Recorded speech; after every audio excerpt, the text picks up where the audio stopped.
So it's that time of the year again where EA released the player ratings for FIFA 15 and everyone gets fixated over certain players.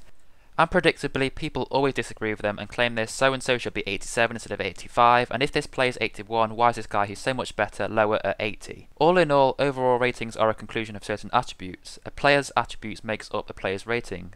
So a lot of these attributes, even though they should have an effect on a player, let's be honest, they have very little effect, full stop. For example, a player's vision, their reactions, pretty much all mental stats contribute to a player's rating, yet they still have very little effect when you're actually playing the game. On the opposite side, however, physical attributes like pace, sprint speed, acceleration are very, very important in FIFA. I mean, no one can disagree that a player's pace is important. Yet, a player with 99 pace will not have a better rating than someone with 1 pace. To put this into practice, I am going to change Per Mertesacker's pace, the Arsenal player. He's a centre back, so I'm going to put his pace from 32 or whatever it is to 99. Now, even though he's already 80 rated, moving his pace to 99 has absolutely no effect on his rating. So I've just made Per Mertesacker infinitely better. His value will probably go up like 150k in Ultimate Team. He's a much more efficient defender now, but his rating has stayed the exact same even though I've put his pace up to 99. So it's just proof that these attributes make up a rating, but not the ones that actually matter in the game contribute to what the player's rating is. So when people say, oh, this guy's 85, should be 86, it means nothing, absolutely nothing, because ratings in the most sense have very little impact on how good a player actually is. To prove this further, I'm going to change Mesut Ozil's vision. Now Mesut Ozil is 87 rated and his vision is 91. So I'm going to move his vision in the game to 50. Now, if you actually play the game, you probably notice no difference whatsoever, because let's be brutally honest, vision has very little effect. I mean, it's all about the players, what the player can see itself, but since you're controlling the player, his vision is pretty much meaningless because you are controlling the player. I mean, maybe on Football Manager vision would matter, but not on a game like FIFA. So surely you'd think vision, changing it would have no effect. So by moving Mesut Ozil's vision from 91 to 50, he goes down 7 ratings. He goes down from 87 to 80. Yet, if I played him on the game, he'll probably still be as good as he was when he was 87. Maybe there'll be the slightest change, but definitely not enough to notice 7 decrease in ratings.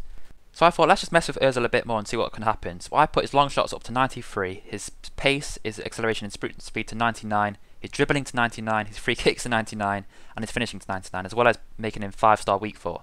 Now, all of that would make him probably one of the best players in the game. Super fast, perfect free kicks, perfect dribbling, perfect finishing, and that made him go up to 85. So I've made Ozil go from 87 to 85 by adjusting his pace, his finishing, his dribbling, his free kicks all up to 99 the maximum, but all I did to make that 2 decrease was put his vision down from 91 to 50. So technically I've made Ozil worse on the game by 2 ratings just because I moved his vision down to 50. Yet, in reality, let's be honest, he'd be such a better player even though technically he's now 85 instead of 87, because I've moved all the attributes that really do matter, like dribbling, long shots, free kicks, weak foot, finishing. All these have made him a much better player in an actual game, yet technically he's a lower rating. So in summary, overall ratings should matter, but they don't, because FIFA isn't complex enough yet for every attribute to have an effect. Physical attributes are still hugely important, as well as primary ones like long shots, dribbling, standing tackle, finishing, etc. And mental attributes, as I proved with Ozil, do have a massive effect on ratings, yet in the game you don't notice them, but they do have an effect on ratings. But I've always believed though for a while now that the rating system is dated. They really need to revamp it and change it, because it is nothing more than a figurehead for players. It means very little. The only benefit for ratings in my opinion is when you're using a team where you have no clue about a player. For example, if I went Port Vale and I wanted to pick a quick team, I'd look at the ratings and get a rough idea of what player to put where.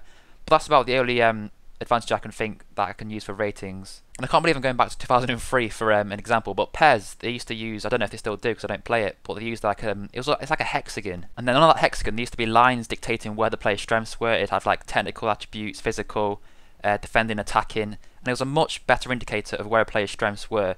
So if you wanted a player at cam, you'd look at the technical attributes more, and if you wanted a player on right wing, you'd look at something like pace and crossing and dribbling.